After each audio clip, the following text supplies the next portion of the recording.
Bismillahirrahmanirrahim.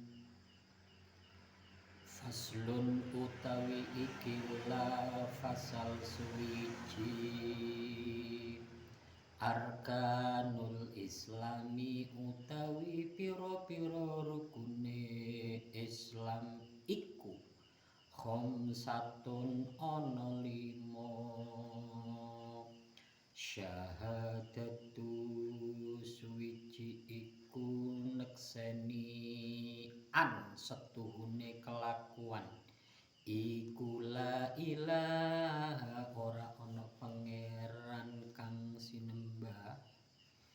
illallah angin Gusti Allah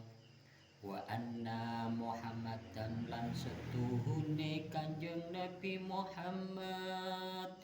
iku Rasulullah utusane Allah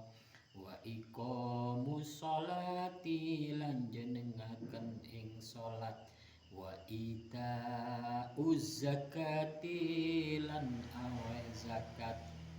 wa saumu Ramadan lan puasa wulan Ramadan wa hijjul baiti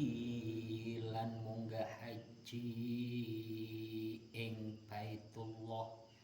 man sapa man wong istata'a kang kuwasa